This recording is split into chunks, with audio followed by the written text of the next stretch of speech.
experience, society, and institutions.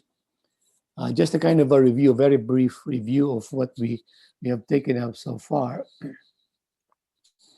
Remember, we talk about human experience, and we say that human experience is basically always, almost always interpreted in the sense that there is no naked experience that is taken just without any interpretation. Any experience we have is already processed through a kind of a web of interpretations or a worldview that is already in existence before our own time, before the experience itself, because this is already part of our inherited culture. So he said that experience and interpretation happen almost simultaneously.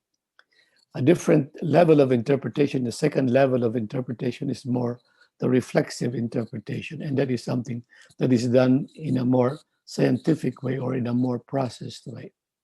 So we speak of a certain model of interpretation. If we belong to one particular culture, definitely that culture is going to be a model of our interpretation. If we speak one language, that language is going to be a model of interpretation, different from people who speak different languages.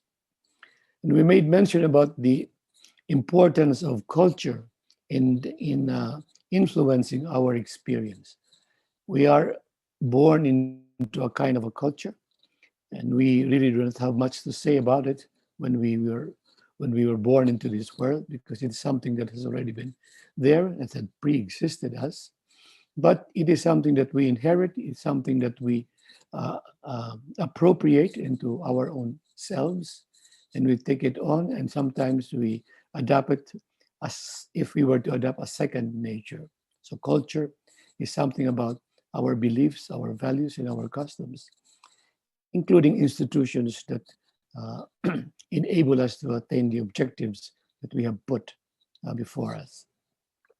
In a way, culture behind culture is a kind of a worldview, is a kind of a perspective on the world that modifies and even defines how we look at the world, or we look at the world around us, our own experiences, or the experiences of other people. Okay, and culture is something that has been imposed through the young, through education, and all kinds of processes. Some of them we call brainwashing, but it's still part of the assimilation of culture itself. Part of the culture that we receive has to do with things that we believe in, things that have to do with God, things that we need to do. Uh, sino yung okay,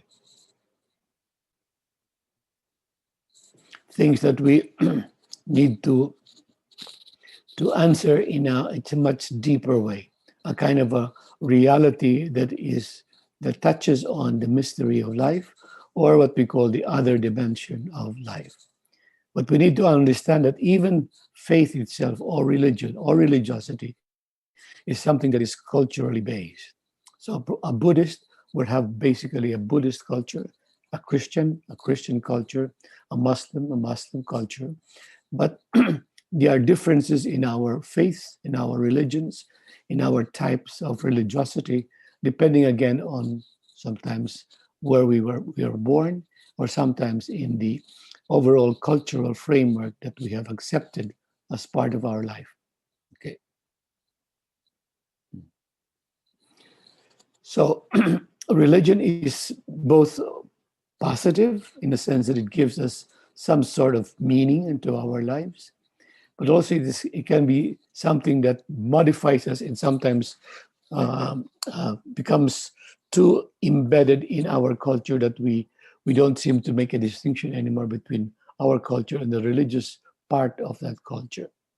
And this is, of course, something that we have experienced in the Philippines when we talk about the Filipino cultures being so embedded with Christian culture.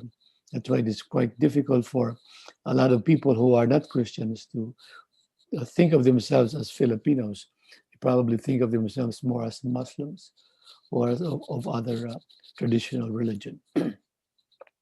Now, a very important part of human experience, of course, is the societal structure that we inherit, societal institutions that we live in. And many times we assume that what we have in terms of societal structures are what is the societal structures everywhere else, everywhere in the world. For example, democracy. Democracy is something that is part of who we are, or even our own relationship with our own the members of our family. You know, the what we would call the nuclear family. It is something that we are so accustomed to and so used to that we have taken it as something that is inherited by nature. But nowadays, many of the what we generally consider as a traditional way of looking at social relationships or family relationships is somewhat being altered by, for example, families that do not have a father or a mother. For example, families of gay people, they don't have a father or a mother, but they proclaim themselves as a couple. They proclaim themselves as married, and that they have sometimes children, whether they are adopted or inherited from some other relatives. Uh, but nevertheless, it gives us pause in thinking that there are perhaps other ways of conceiving social relationships. Then, when we talk about tribal relationships, for example, this is something that is very, very common in other places. The tribal affiliation is very strong, that it sometimes supersedes any other relationship that we have, a social relationship we have. For example, our relationship as belonging to one country. Some people still think of themselves as tribes, so they have a tribal mentality. In other words, they belong to one tribe rather than to one country. A country is just a kind of an artificial, what do you call this, aggregation that people of like-minded persuasions would come together and form a particular country or a particular state. So social relationships are actually socially constructed. So whoever is going to be what is this, the parent or the breadwinner in a particular community, for example. In some places, the breadwinner is the father, or in most places, the breadwinner usually is the father. But in other cultures, sometimes it is the mother who is the breadwinner. In a matriarchal society, of course, the mother is the head or the final authority. In a patriarchal society, then it is more the father who has a say. And so that's why sometimes when we compare different tribes or different sets of families, we need to understand precisely what is their basic framework. Is it patriarchy, or is it matriarchy, or something that is a combination of both? In terms of personal relationships, of course, it is something that is also very much gradated. It all depends on our own relationships and our own exposure. For example, when we go to school, we are related to our classmates.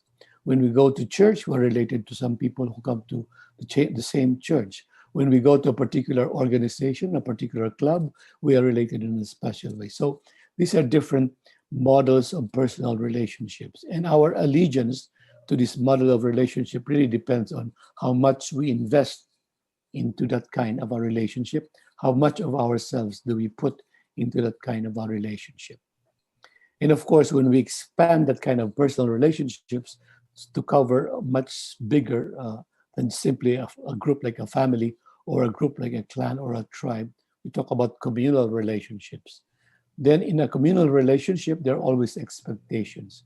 You're expected to behave this way because you belong to this community. You're expected to avoid this thing, because you belong to this communal community. You are expected to have a tattoo because you belong to this community, or you're expected to have a mark, a certain mark that identifies you as belonging to this particular community. So those are social stratifications that are so very, very complex. And again, in order to be able to understand what human experience is, we need to be able to navigate the social relationships, be able to pinpoint exactly what type of relationship exists in a particular human relationship. And this is even more true when we talk about political relationships. Here in the Philippines, we talk about parties. There is the majority parties or the major parties, and there are the what we would call the what do you call them? The cause-oriented parties. Okay, now this is something new that was introduced in the 1986 Constitution. This partyless, what do you call this, representation.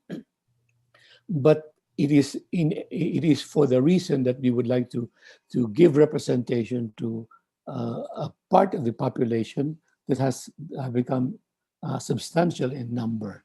In other words, if you have more than 10% of the popular vote, the total number of popular votes, if you have 10%, then you are entitled to one representative, for example, in the House of Representatives, in the Congress. So that's a particular kind of political relationship. Now, very much related to politics is economics, because they go together, in fact. Wherever there is politics, there is going to be something economics.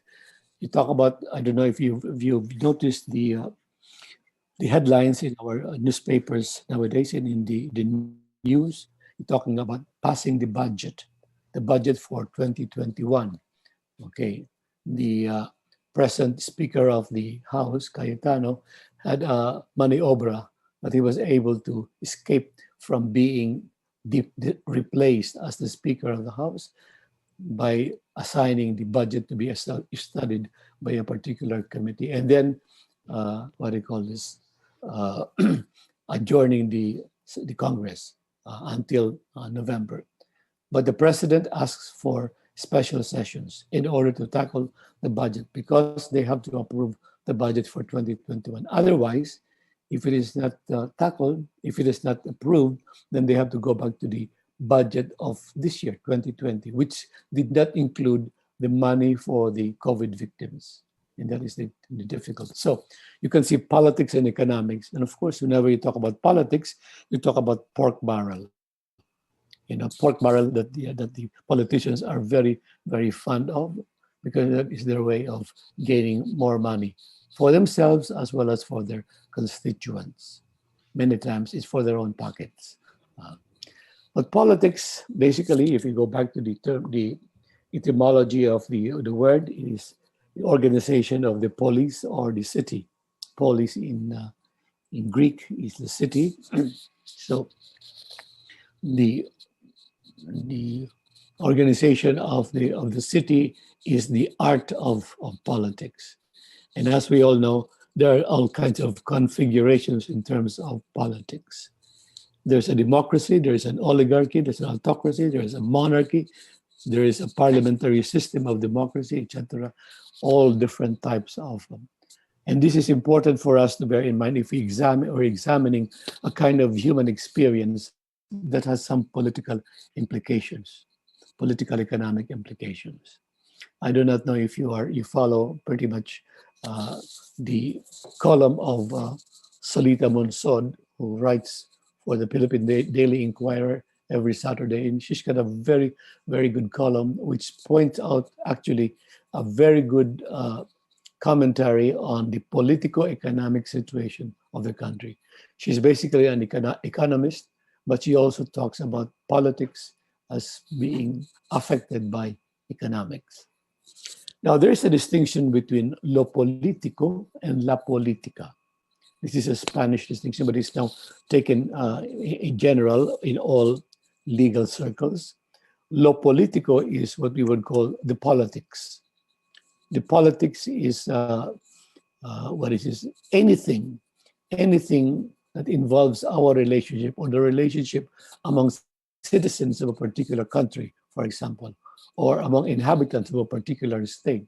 Anything that has to do with the relationship is basically political. So anybody who belongs to that particular community has the right, has a political right. For example, to vote. If I belong to that community, I have a right to vote. Even if I am religious, even if I'm a priest, even if I'm a sister, I have a right to vote because, first and foremost, I am a member of that particular political organization, political community. But la politica is what we would call politics in the sense of a career. You are a politician. The work that is being done by congressmen, by senators, and by the president, those are what we would call la politica, politics that is more like a career. Now, that is an area where there's a distinction that is drawn between what for example, the church can do and what the church cannot do. Basically, we in the Catholic Church, we are not, we are forbidden to enter into la politica. In other words, politics as running for office or running for a particular position in the Senate or in Congress. We are not expected to do that because that is not our career. But when we talk about matters that have to do with morality, would have to do with taxes, would have to do with the rights of people, have to do with justice and peace. That those are matters that belong to what we would call lo politico. Those are political aspects or political dimensions of our society. And anybody, including church members, have a right in speaking about that matter. That's why we say when we talk about justice and peace, the matters for justice and peace, the everybody, including the church, has the right to speak up and what do you call this, offer its opinion in order for in order to guide other people who may look for their own the church's opinion on the matter. Now, economic relationship. When we're really talking about economic relationship, nowadays we need to be very careful because we think that we have what we would call a national economy belonging to one country. We have a budget, we have performance, and you have etc. taxes. This is part of the economics. But many times the economics that we practice, we do not have control over because nowadays, especially in a global society such as we have now, many of the economic what do you call this economic matters are connected between not only between nations and between the states, but also between different parts of the globe, within the north and the south, between the western and the eastern. Those are all being influenced by, or economics is being influenced by all of these different configurations. And that's why when we speak about the World Trade Organization, for example, we are a member of we have enlisted ourselves, the Philippines, as a member of the World Trade Organization. But as a member of this international organization, you have to follow the regulations that are put forward by the World Trade Organization. If the World Trade Organization asks you to limit, for example, your spending on this or on that, you have to comply. Otherwise, you will not be given access to uh, some of the benefits that a member of the World Trade Organization would have if it were to follow the regulations of the World Trade Organization. And the same way with the International Monetary Fund or the World Bank, the World Bank. If you are a member country, then you have probably better access to it. But if you are not a member of the country, then you have to go on your own. You have to earn what you have and without much help from other countries. Very, very few countries are outside of these international organizations. So economic has a great deal to do with our human experience. And many, many times we look at human experience in terms of economics, in terms of numbers, in terms of pesos, in terms of what we can get in terms of money. And here we can see how the economical influence has, in a way, uh, what is this? has overtaken many other aspects or many other dimensions of human experience. If it is not something that is economically viable, we do not accept it. But if it's something that can be done from economic point of view, it's something that we can fund, it's something where we can look funds for, then we will take it up. Unfortunately, that is the attitude in many, many instances in our world today. In other words, the ultimate criterion for success is material prosperity or economic uh, well-being. Now, all of this, politics, economics, society, there are institutions that structure our relationships. These are institutions or organizations or ways of organizing our relationships. So that's why we speak about the bicameral, what do you call this, Congress that we have. There's a House of Representatives and there's the Senate. The Senate only has 24 members, whereas the House of Representatives have at least two or three uh, congressmen or congresswomen from a particular province, depending on how many districts there are in a particular uh, province. so, so he will have much more than almost about 200 or 300 members of the House of Representatives. But that is one particular way of institutionalizing the political dimension of human experience. Another way of institutionalizing, for example, the religious experience, we have churches. A church is an institution that, in a way, structures or gives structure, give structures to our desire to be related to God, or our faith, or our religiosity, or our sense of being in touch with not only people who believe in God, but people also, the community of the believers. And so it is also a structure. So there's a church structure, there's a political structure, there is a social structure, I said, tribe, for example, or a clan. I remember, for example, in Africa, you not only have the tribes, but you have a clan. And when you speak of a clan, you're talking about something that is bigger than a tribe, because normally a clan would consist of several tribes put together. You belong to this particular clan, but you belong to the tribe of this or tribe of that. And so there's a kind of a distinction, a further distinction. But these are ways of institutionalizing, again, the relationships we have one with the other. Now, when we talk about local institutions, of course, it's bound to be small. But when we talk about, let's say, national institutions, it's a much bigger. So when we talk about, for example, the Mother Butler Guild, it's an association that is very much rooted in, let's say, every parish. But when they come together as a national organization of the Mother Butler Guilds all over the Philippines, for example, it can be a very strong group. Or when we talk about the Vincentian family, who is doing something for the poor or the conditions of poverty in our country. It's a very big organization. It's not only a national organization, it is an international organization. And the more international the organization is, the more global the organization is, the more difficult it is to organize and handle. So instead of having a monthly meeting, you probably will have to have maybe one meeting a year, or maybe one meeting every 2 years, because thing is so big. Now, now in having an institution that structures or that organizes our relationships, uh, it's something that's very positive, because it is something that's needed. Without institutions, a particular organization or a particular relationship cannot continue.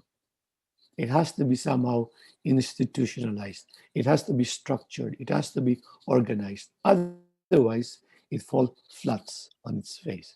It eventually, what do you call this, will dissipate and probably will disintegrate. Now, the more, as I said, the bigger the institution is, the bigger the organization, the more global it is, the more difficult it is to change. And that's something that we need to bear in mind. When we talk about changes, for example, in the church, why is it that it's very difficult to change in the church? Because we are really talking about billions of members of the Catholic Church. Not really billions, maybe we are less than a billion, I think. Uh, but it's so big an institution, it's so big, and the administration is so very, very difficult. One change in one area will affect other areas. So we need to be very careful about that. And this is where we start talking about how institutions change from time to time and from place to place. Uh, a traditional institution normally do not change very much. A traditional institution goes through changes very, very rarely. Sometimes it goes on for years and years without changing. A liberal institution is an institution that may be based only on certain principles or certain values. And then afterwards, when the values and the principles are no longer relevant, they change them, then they can change easily. So it's a kind of a liberal uh, institution that enables change to take place without much difficulty. But when we speak about radical change, we're really talking about something that completely upsets the institution. For example, originally we are a patriarchy. We would like to change into matriarchy. You know what is going to be required there? You have to rethink a lot of things. Who is going to be the one who's got the final word? Is it the mother or the father? Who is going to inherit the property, etc.? Who is going to to preside at this particular celebration? And who is going to what will the rest of the community do in regard to this? There are all kinds of ramifications that we need to consider in coming up with a radical change of an institution. And the radical institution sometimes is very good and very acceptable when there is something that needs to be changed very very quickly. I'll show you an example of this when we talk about EDSA, why EDSA was a radical revolution and whether it was successful or not successful. But there are few instances in history when we speak about a radical revolution or radical change. We can speak about the Copernican revolution. You talk about the center of the universe not being the world, but rather the sun itself. That's it's a Copernican revolution. But also when we talk about the uh, the movement in general and special relativity, the theory of relativity by Einstein. It's something that is also very, very radical kind of a change. And what we are undergoing now, for example, these technological advances that we have, this is something very, very different than what even our grandparents or great grandparents had experienced. They would not know what kind of world we're existing in. If they were alive today, they would not. They would think that this is something quite difficult. Okay, so again, the idea of different types of changes in regard to institutions: traditional, liberal, and radical.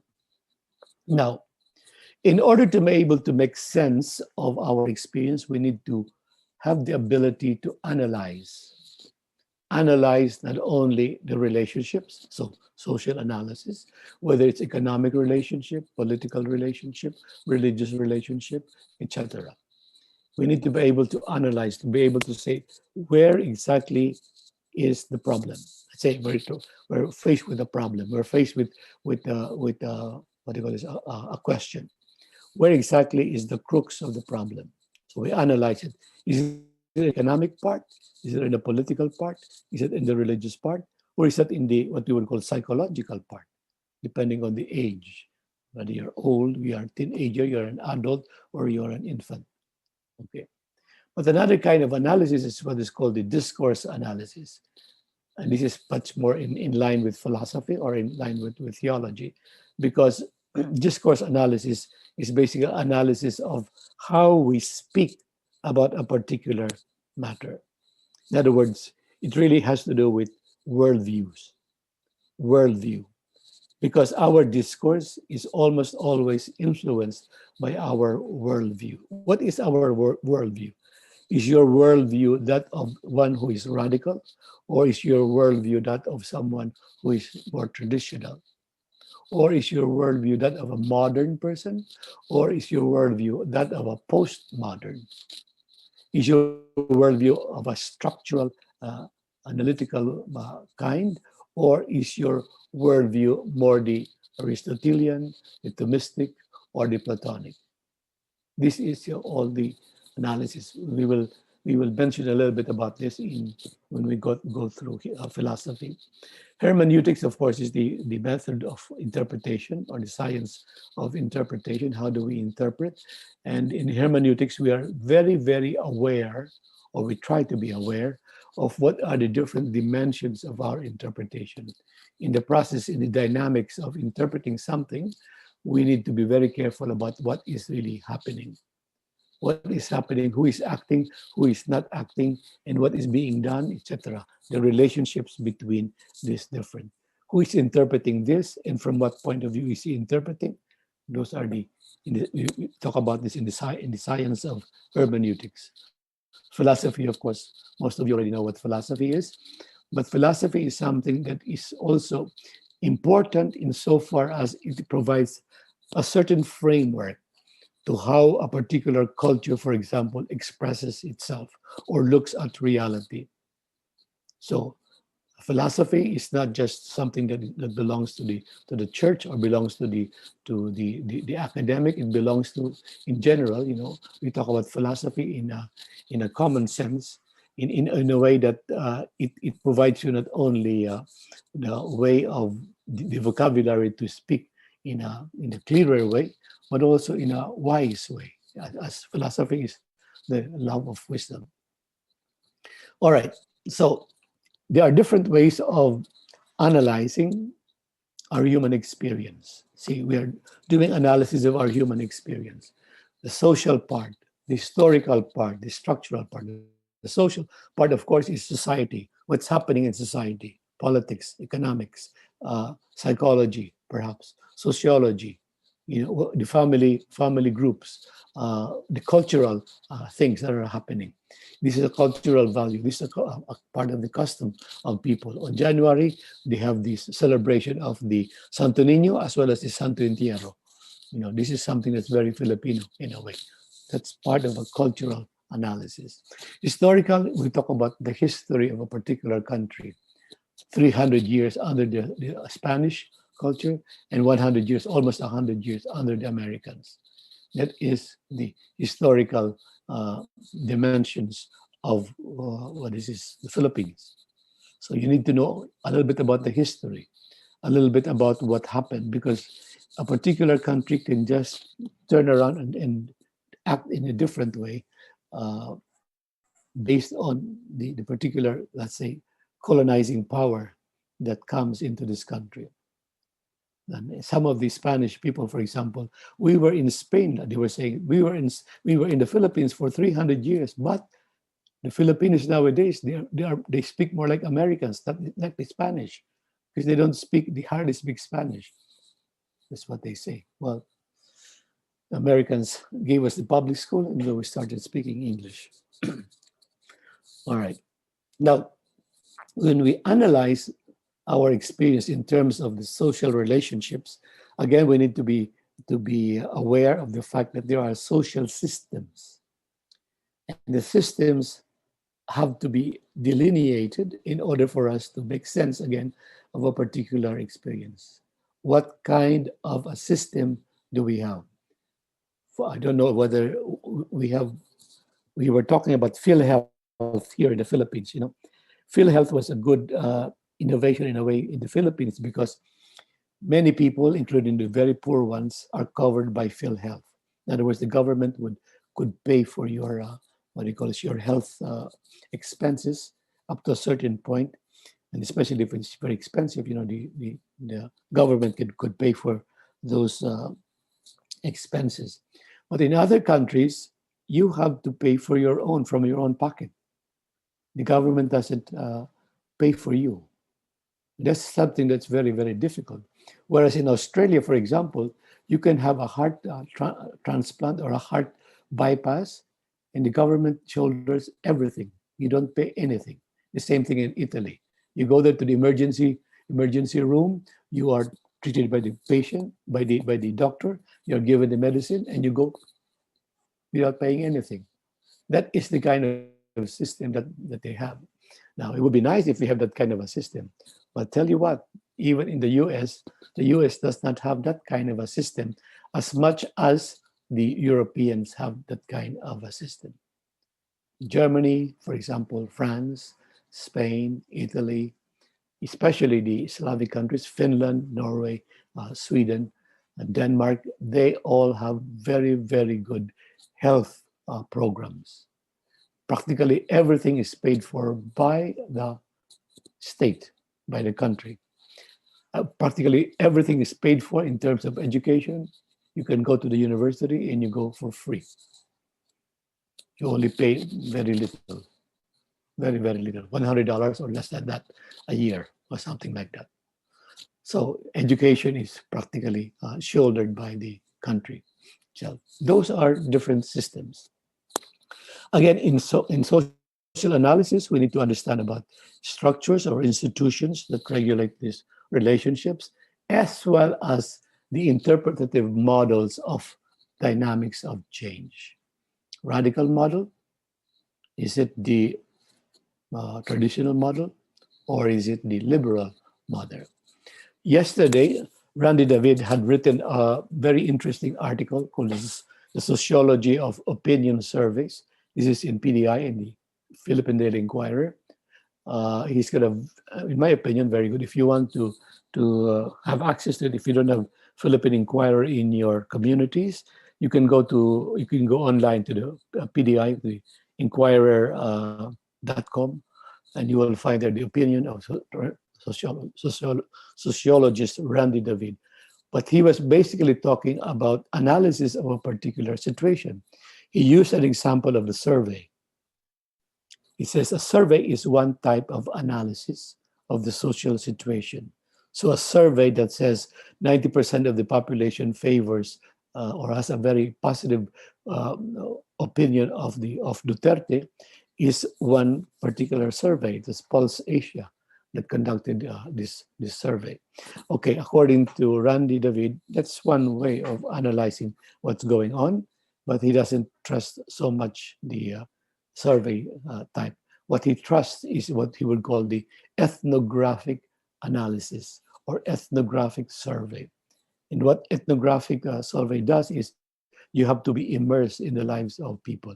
If you are going to interview, for example, the people in Payatas, you have to stay there and be able to talk with the people, live with them, experience what they're experiencing. That's the best way of analyzing their own situation.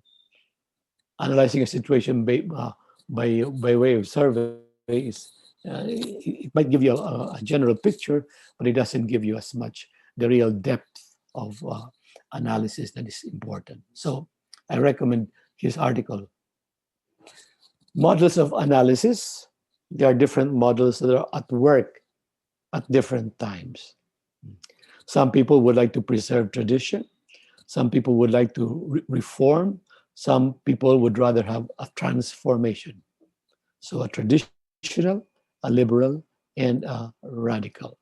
Okay. For example, when we talk about the question of allowing the divorcees, the people who are divorced, to come to communion, it's a what do you call this? It's a much debated topic nowadays. It's very important to understand that when we try to offer a solution, we need to take into consideration, we need to be aware first of what is the model that we are using in order to analyze the particular situation. Are we analyzing it from a traditional perspective, Are we analyzing it from the point of view of the need of the divorcees? Or are we analyzing it from the point of view of the general church regulation? That if you allow something like this, then there could be a lot of abuses on this or that. That's analyzing it from the point of view of general church regulation. If you analyze it from the point of view of the need, the crying need of many divorcees who have not been able to go to communion for so long now, they want to go to the communion, but they are prevented because of this particular rule. So again, that model of interpretation, that model of analysis is very important to be aware of, that we should be very much aware of this because precisely it defines how we analyze a particular situation. So we need to be aware of our own models. And we can draw a lot of examples from the Philippine experience, for example. Let's say when we talk about the PCP2, the Second Plenary Council of the Philippines. Okay, they say 20 years have passed, or almost 30 years now have passed.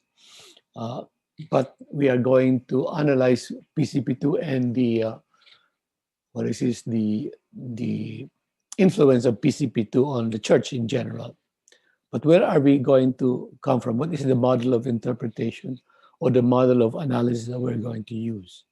Are we going to use the old analysis that we used to do at the beginning of PCP2 in 1991? Or are we going to upgrade it, update it in a way that we are going to have a different kind of method in analyzing the situation itself? That is something that is needed. It is needed actually. But then I guess many people still need to understand exactly what PCP2 was all about. We talk about COVID-19, for example, and there are many people who look at COVID-19. You can look at it from the medical perspective. You can look at it from the economic perspective. You can look at it from a psychological perspective. So there are different perspectives that we use when we analyze a particular situation, like the situation of COVID-19.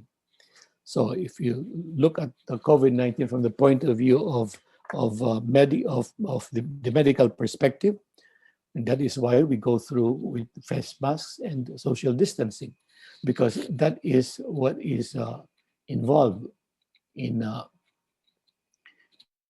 in in analyzing understanding what's going on COVID-19. But if you look at it from the point of view of its impact, psychological impact on people, then we're looking at it from a psychological perspective. How people are so very much affected by it that they resort into something neurotic or something that is so negative. On the other hand, there are also some positive uh, influences or positive effects of COVID-19 from a psychological point of view. Psychologically, you begin to appreciate more and more your family, the members of your family, because it's a very important situation because we never really know how long we're going to be experiencing each other. COVID-19 could come at any time to any one of us, and all of a sudden, one of our members would just disappear from this world. So we need to cultivate that relationship.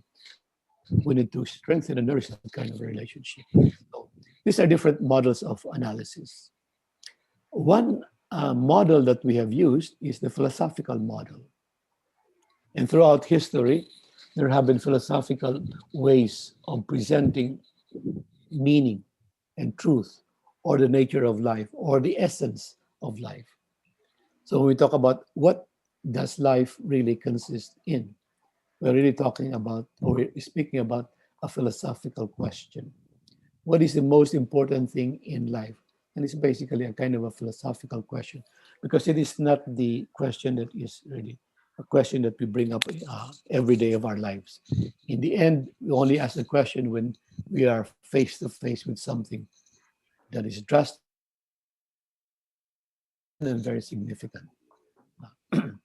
Now, from the point of view of our experience in the Philippines in regard to philosophy, I wonder if we are able to really identify a way of looking at things that is really endemic Filipino philosophy. For the most part, we can say that many of our philosophical thinking and even the way we express ourselves in philosophy are borrowed from Western philosophy. So we have taken on the philosophical framework of the West and we have begun to philosophize according to that basic framework. And especially with the predominance of English in our educational system, we begin to just imbibe the Western philosophy very easily without too much thought about it. Whereas I am sure that if we were speaking another language, for example, we were speaking Chinese, then I am sure that many of the Chinese philosophy would influence or infiltrate even our own consciousness.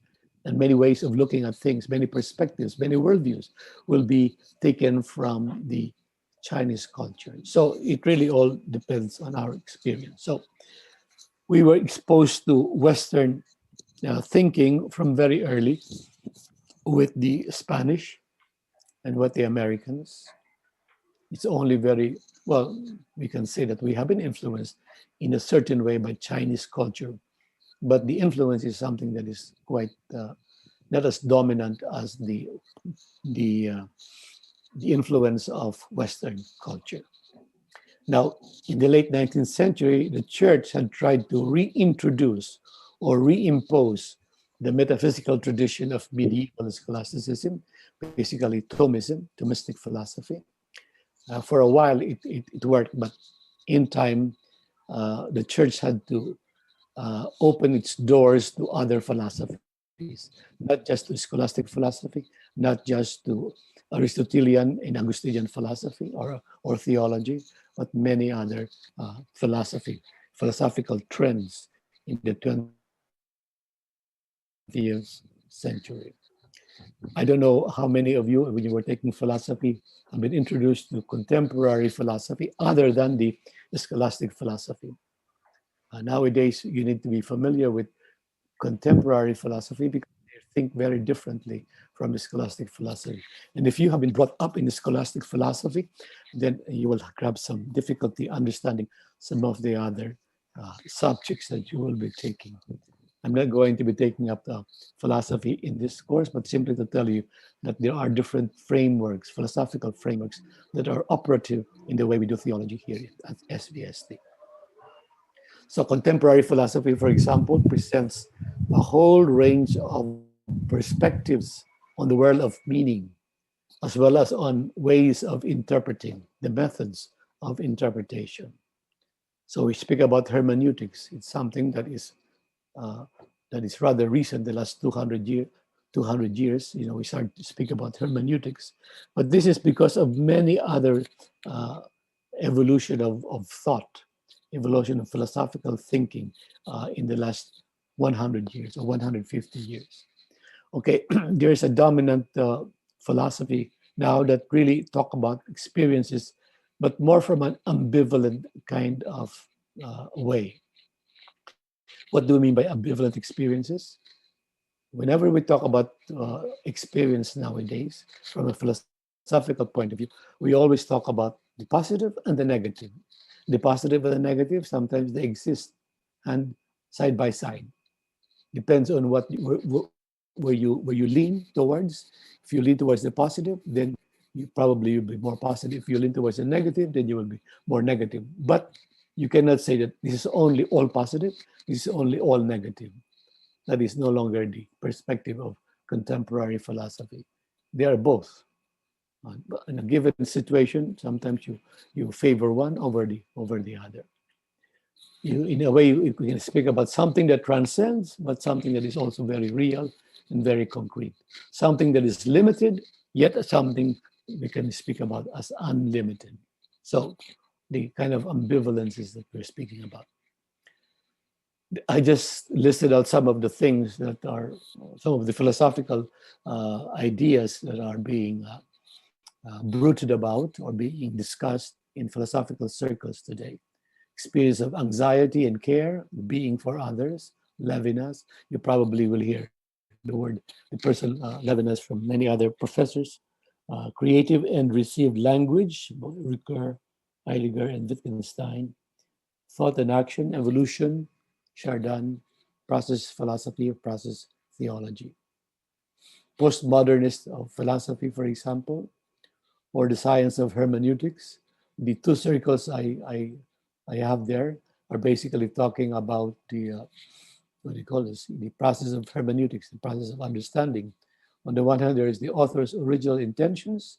On the other hand, there's also the reader's or the viewer's subjective interpretation, but they meet together in something that is the meaning of a text. They somehow, that is their common area, the area where they agree on or where they see eye to eye. But there's a whole uh, part of the circle in each side that is not covered as a common area.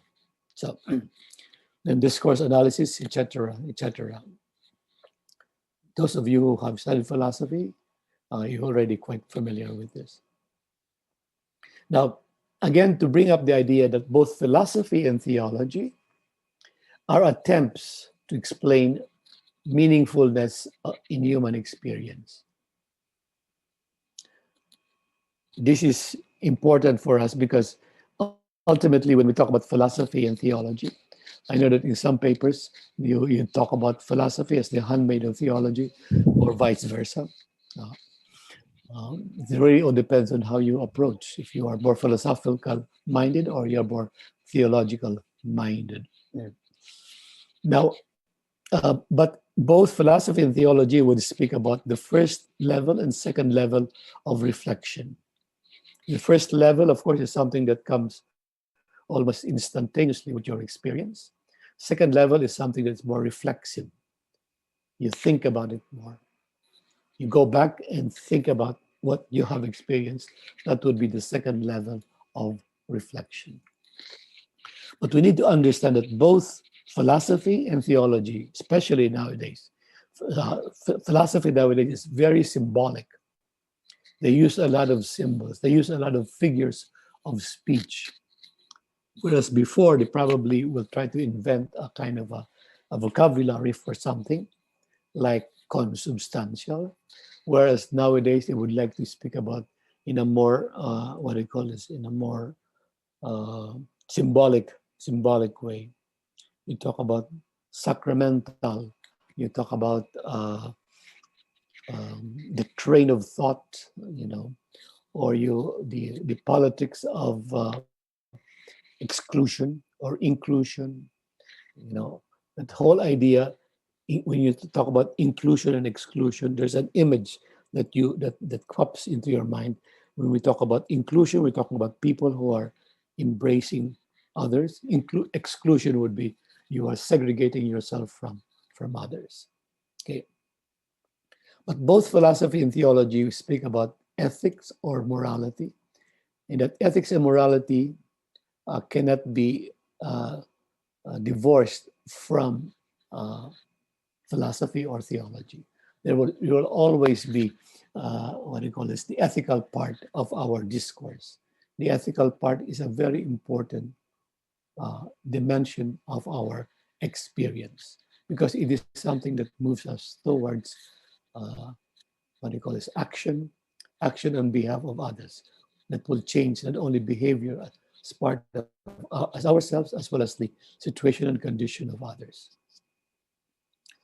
Inherited tradition, the two sources for our inherited tradition, the immediate and present day experiences, for example, our experience nowadays, experience of COVID-19, but also the long theological tradition or the long tradition, for example, the Spanish flu in 1918.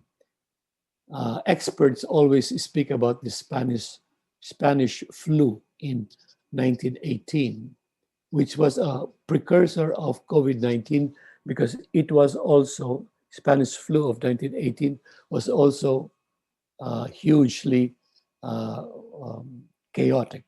It was also a very dire kind of a situation. Millions of people died also.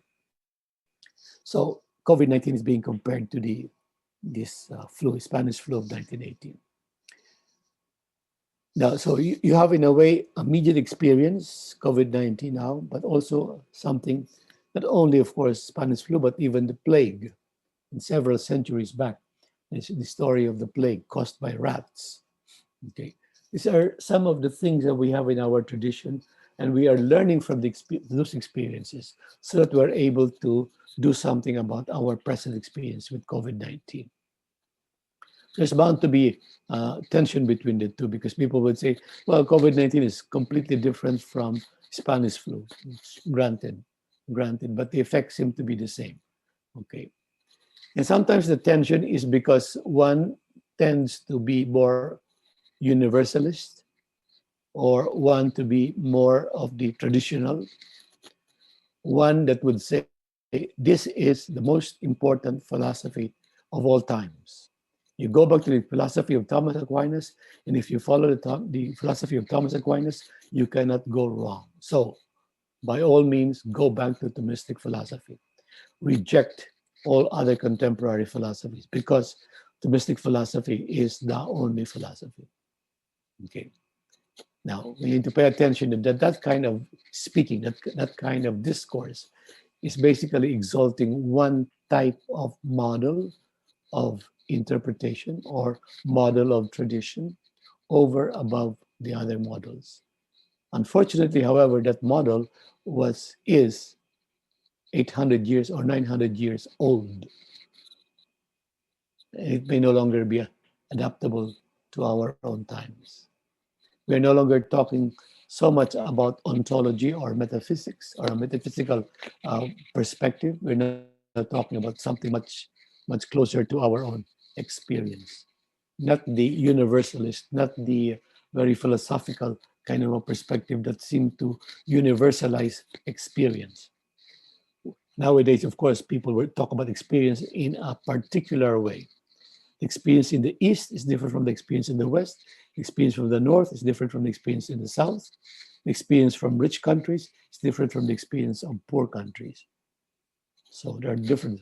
There may be certain things that will bind us together, that will bring us together. But in essence, we are talking about different experiences, and this is what we mean when we talk about regional perspectives. So regional theologies is something that is being proposed precisely because we have different cultures, we have different experiences, we have different language, and we have different worldviews. So now the question, of course, is if we accept that, the question, of course, is how do we ever come together? At what point do we come together? Whenever we talk about inherited tradition, you can also say that there's a kind of a cultural blindness of Western theology to the local experience, let's say, in those places that are outside of the West. So the domination of the European theology or European philosophy. We didn't pay attention to even to Chinese philosophy or to, let's say, Indonesian philosophy or even to Indian philosophy or even to Latin American philosophy or even theology, because the Western philosophy of Europe dominated. Western philosophy, including Europe, including the US, of course, and American. Okay. So, but there's also another, the temptation will be on the other side also of looking at our old experience solely or principally from the point of view of our ethnographic relationships. In other words, our own culture, specific culture, and that it is considered as the only or the sole determinant in assessing a particular experience, the meaningfulness of a particular experience. When we do that, of course, we tilt the balance so much in favor of our own experience. So the answer is to take both poles seriously. With the long held tradition. It is as if you are holding on to two things with your own hands. On one hand, local tradition. On the other hand, the tradition in the church, the tradition in our own world, in our way of thinking. Then you put them together, and you need to make them dialogue to one another, or that they would interact with one another. They would correlate with one another. This is the much better way of analyzing experience itself. Now, the last part here has to do with human experience and the option for the poor and the marginalized.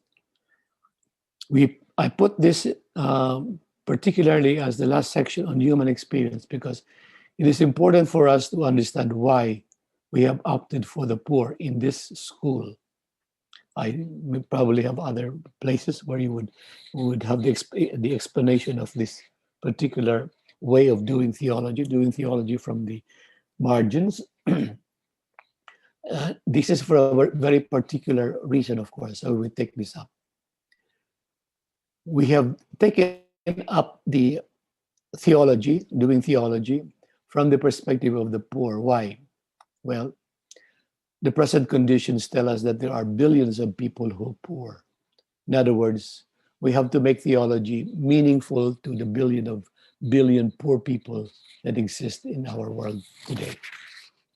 If you simply talk about academic theology, if you simply talk about scholastic theology, that will have no meaning whatsoever to the billions and billions of poor people, then it may not be worth much to others. And that is probably the reason why they could care less whether we speak about theology or philosophy, because it doesn't affect them. And historically, the poor have been forgotten far, far too long. They have not been considered. But if you go back to the Bible, the center of Jesus' preaching has always been the poor. So there's something that we can learn from Jesus himself. But in doing analysis of the situation of the poor people, we need to be able to analyze the societal, the political, economic dimensions of our experience together with the religious dimensions, and be able to identify the institutions that somehow or other promote these dimensions or these societal structures, for example, these political economic policies. Why are they there? We need to understand that maybe some of them are policies that have been adopted from the World Trade Organization to the detriment of the poor people, to the disadvantage of the poor people. If that is the case, then we will need to understand what we have, why is this the situation, and what we have to do. So here, where we're doing theology from the margins, or doing theology, we're trying to reflect on the meaning of their condition, the meaning of their life, the meaning of their situation. And we would like to be, because we need to be able to make theology relevant to the lives of people. If we are able to answer their needs, if we are able to take into consideration their conditions, their situation, their experiences, then maybe we will make the idea of God, the idea of church, the idea of the sacraments more meaningful to them. How about to the others, or there are very few others? How the others will understand? Okay. The experience of the poor is the locus of doing theology. Sure. Locus of doing theology here in this institute. It is an option that we have chosen. We have preferred this to other options. Other seminaries or other schools of theology would talk about theology from a different perspective. The perspective of the institutional church, from the perspective of the traditional church, from the perspective of people who are the lay people who are going to be the leaders of communities. That's one particular. This particular institute talks about theology from the point of view of the poor people, and that is why, as much as possible, we need to be exposed to their own experience. There are many implications to this option. And the one thing is that whenever we choose this option, there will be risks. There will be great difficulties. Great difficulty of misunderstanding. That's number one. We will never really understand what they are experiencing unless we immerse ourselves in their own situation. We can be like armchair theologians or armchair philosophers, but we may not be able really to speak But if we allow them to speak, then maybe we will begin to understand what they are talking about. And then from what they tell us about what their experience is, we are able to bridge between their experience and what we would call our church tradition. You can see a picture here of Pope Francis. The option of doing theology with the Marians is an option that Pope Francis himself had taken on. He had embraced this option. He is embracing this option. But it is not necessarily the option of other church leaders. I can assure you there are many other bishops in the Philippines that may not have this as the option. Well, they're free to do that, of course. They're more than free to do what they see best for their own flock, for their own diocese. Summarizing, this is basically a kind of a picture view of what we're talking about when we speak of human experience. This is the cultural dimension. In other words, the intra within the family, within our relationship, and even in the way we speak to one another. That's a language. But it's also the cultural that is more ad extra towards the society, the political, economics. But there's also what we would call the level of the worldview, of the philosophical, the beyond, the longer view, the bigger view.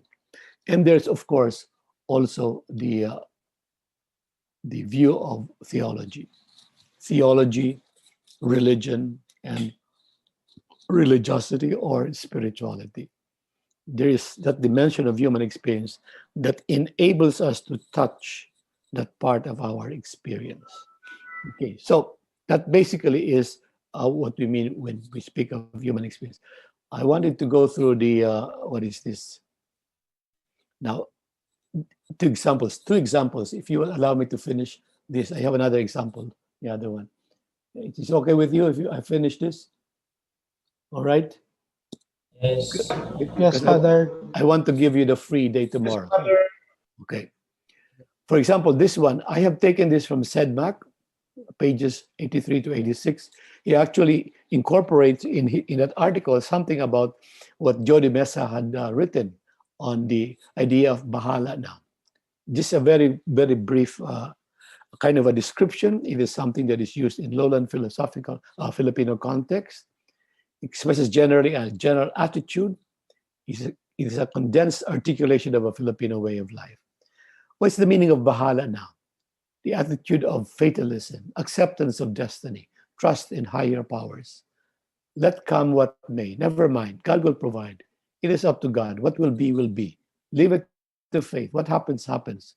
The root word is not bathala, which is the word for God, but bahala, simply responsibility or concern. I forgot an N there, concern. The context of the usage. When do you use this word bahala now? A student, for example, who is caught in a situation whether to study or to go to a movie. And the student will say, bahala na. I go to the movie, bahala na yung studies ko. Okay. Or a Filipino family who is faced with the problem of family planning. So they will say, do we want to have family planning? Father says, bahala na. Whatever. Waiting for rain to stop. Are you going to go under the rain or you're going to wait? If you go under the rain, bahala na. Magkasakit ako, bahala na. If you are caught in traffic, bahala na. I will try to skirt the traffic. Prisoners awaiting trial under martial law. Bahala na. Bahala na. Bahala ng Diyos. Other contexts, in relation to being up to date with trends, bahala na attitude, looked down upon by the in crowd. You are not with it. You are not being in. You are what they call this passe. You belong to the generation X. You are no longer the millennial generation. Or a father or a boss's responsibility to care for family or workers. Well, I don't have any money to to pay for the medicine of my child who is sick. Bahala na. Well, I'll try to find a way. On the wheel of fortune. Okay. In positive ways. Well, sometimes you are nasa taas ka, nasa baba ka. Sometimes you are up, sometimes you're down. Okay. Can we see something from history here or the social context? There's a sense of powerlessness and dependence, which some people said have been perpetrated during the colonial times. We become so dependent on the colonial powers that we were almost rendered powerless. We depended pretty much on what the what do you call this, the patron will be able to provide us, especially if you work in a azucarera, in the sugar plantation in Negros, for example. You depend on the big boss. But there's also that idea, a kind of a cultural framework. External forces control our fate. We cannot control our fate completely. There will always be forces that will control our fate, whether it's the World Trade Organization, or whether it's the politics, or whether it's the church, or whether it's something else. Something has to. We need to understand that we are not in control of everything, but also dependence on the powerful, the officials, and the padrinos. We depend on the padrinos for things. We depend on the politicians. Well, kapit ka lang sa padrino. Kapit ka lang kay sir, kay congressman. Kapit ka lang kay gobernador. Now, from a theological perspective, we can say that bahala na can be seen both positively and negatively. Genuine hope in God, solidarity with others, responsibility for others, gratefulness for God's little gifts, God's providence. Escape from real responsibility negatively. Just trying to escape from your own responsibility. You leave it all up to God when you are not doing anything to do something about your situation. Fatalism, lack of discipline. Or, the supernatural, perspective also that the supernatural is heavily involved in people's everyday life. We always say there's something that controls us, and that is usually our supernatural. Before, we used to speak of them as Anito or Anita, yung mga household gods that we have. In PCB2, we speak about bahala na as trust in God, but together with social responsibility. So that's the meaning. So you can see the whole idea, experience of bahala na analyzed in different perspectives. In the ordinary way it's being used, but also from the point of view of history or social context, and from the point of view of theology or spirituality. Now, the other example I have is the experience of EDSA. I will just leave it up to you to read all three this, but I have indicated the different dimensions. Who were the major actors and personalities? Marcos, Aquino, Cardinal Sin, Ponce Enrile, Fidel Ramos, people at EDSA, political opposition. What was the claim after the EDSA? That it was a people power revolution, or that it was a bloodless revolution, or that it was a military-led revolution, or that it was a church-led revolution. Which one is which?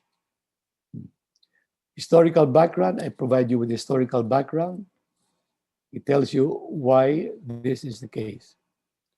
The Philippines has been under all kinds of colonial powers, and now we are suffering, perhaps still. We're still having a hangover. Political, this is the political situation, and I can tell you, I know all of this from heart, because I was there. The political military dimension, Enrile and Ramos were the first ones. They were about to be arrested. They sought refuge in Camp Crame. They asked for help from Cardinal Sin. It was Cardinal Sin who told them, the people, you go to the Camp Crame and encircle and prevent people from arresting Ramos and Enrile. Prevent the military. Okay. The socioeconomic dimension. We were very bad economically in 1986. Huge foreign debt by that time. There was crony capitalism. There was a new oligarchy, insurgency fed by poverty in the countryside. And there was a notorious spending on the part of the First Lady, Imelda Marcos. Sociocultural perspective. Well, Marcos tried to change the society. He introduced the Bagong Lipunan, the new society, with a new anthem. Okay. But it didn't work. There's also the Filipinos' long-standing patience. Pagbigyan. Wait for people to change. You wait for the right time. Change without too much cost, not cost.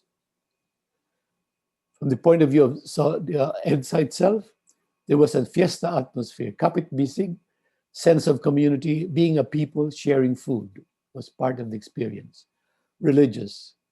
Cardinal Sin urges people to protect Enrile and Ramos. The Veritas radio was an instrument to gather people and for continued communication. The role of CBCP's pastoral letter, declaring massive election cheating. The physical presence of priests, sisters, seminarians at EDSA. The image of the Blessed Virgin Mary purportedly seen in EDSA. The philosophical world, the longer view, was a worldwide revolution fervor from the 1960s, reaching to the Philippines in the 1986. Abuses of tyrants do not come to an end, do come to an end. There's a day of reckoning. Political revolution, confluence of factors, the tipping point, the right time, right actors, right methods, and right vision. The assessment of the claims. Was it a military-led civilian? If you ask Enrile and Onasan, they would say that. People power, everybody else would say it was a people power revolution. The Madla has spoken. The crowd has spoken. It was a political revolution from the dictatorship to people power government. It was a social revolution. Was the social inequality addressed? No. Religious revolution. What was the role of the church? CBCP, active nonviolence, NAMFREL, prayer warriors, etc. But all in all, we can say that EDSA was Philippines' unique contribution to bloodless revolution, change of power, which was recognized by John Paul II and became the influence of later social revolutions in Europe, in Poland especially, the country of John Paul II, and in other countries. So I have tried to analyze for you an EDSA, a kind of an experience from the different dimensions. You can see that once you have all these dimensions, people will be able to make their own decision on how to assess the claims, whether it is military-led revolution, or was it people power, or was it religious revolution. There are different data there. So now, guide questions for reflection number 2. As I already have indicated to you before, to choose a concrete personal experience. What's a personal experience? You think about the personal experience and do an analysis of it in terms of how you interpret it. What are the cultural, social, religious contexts, such as I have done in the 2 examples I have given. Okay. What are those cultural, social, religious contexts of experience? You don't have to do a very extensive analysis of it. Just mention it's a cultural part, social part, religious part, because you only have 2 pages. You only need to write 2 pages, 2 or 3 pages at the most. Third, in how do the readings help you in making such an interpretation? What I am trying to see here, I'd like to find out how you are going to apply the readings that you have done. I'd like you to be able to apply the readings that you have done by quoting certain texts from the readings and applying it to what your analysis can produce. Okay? Is that clear? Yes, Father.